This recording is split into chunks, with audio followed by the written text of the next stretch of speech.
അപ്പോൾ ഇന്ന് നമ്മൾ കിച്ചണിലെ വേസ്റ്റ് കമ്പോസ്റ്റ് ചെയ്യാനുള്ള ചെറിയൊരു സെറ്റപ്പ് ഉണ്ടാക്കുക കേട്ടോ. സാധാരണ PVC വെച്ചാണ് ചെയ്യാറ്. ഇത് നമ്മൾ ഒരു സിമെന്റ് പൈപ്പിന്റെ പീസ് ഇവിടെ കിടക്കുന്നുണ്ട്. അപ്പോൾ അതുകൊണ്ടാണ് നമ്മൾ ചെയ്യാൻ പോകുന്നത്. ഇത് 9 ഇഞ്ചിന്റെ സിമെന്റ് പൈപ്പ് കേട്ടോ.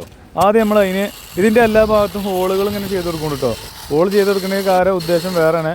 സാധാരണ കമ്പോസ്റ്റ് പൈപ്പിന് ഇങ്ങനെ ചെയ്യാറില്ല കേട്ടോ. PVCയിൽ ചെയ്യുന്നത് ഇങ്ങനെ ഹോളുകൾ ചെയ്യാറില്ല. ഹോള് ഇടുകയാണെന്നുണ്ടെങ്കിൽ തന്നെ ചെറിയ മൈന്യൂട്ടായിട്ടുള്ള ഹോളുകൾ അടിഭാഗത്ത് മാത്രം ചെയ്ത് കൊടുക്കാറുള്ളൂ. സാധാരണ രീതിയിൽ പൈപ്പ് കമ്പോസ്റ്റ് ചെയ്യുന്ന PVCയിൽ ഒരടി മാത്രം മണ്ണിൽ താഴ്ത്തി വെക്കുള്ളൂ. ബാക്കി ഭാഗം മുകളിൽ പൊന്തി കിടക്കും. ഇത് നമ്മൾ 3.5 അടിയുള്ള 3.5 അടി മണ്ണിലേക്ക് താഴ്ത്തി വെച്ചിട്ടാണ് ചെയ്യുന്നത് കേട്ടോ. പകുതി ഭാഗം ഓട് ഫില്ല് ചെയ്തിട്ട് ബാക്കി പകുതി മണ്ണ് ഫില്ല് ചെയ്യുന്ന രീതിയിലാണ് നമ്മൾ ചെയ്യുന്നത്.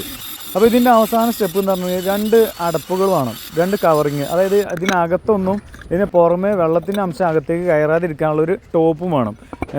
സംഗതിയിൽ ഇതെന്താ പരിപാടി എന്നുള്ളത് എനിക്ക് കറക്റ്റ് അറിയില്ല കേട്ടോ. അത് ഉപ്പാൻ്റെ പുതിയൊരു കണ്ടുപിടുത്തമാണ്. അപ്പോൾ 1 മാസത്തിന് ശേഷം കറക്റ്റ് റിസൾട്ട് കിട്ടുമെന്നാണ് പറഞ്ഞിട്ടുള്ളത്. സക്സസ് ആണോ അല്ല എന്നുള്ളത് നമുക്ക് നോക്കാമല്ലോ. ഓക്കെ.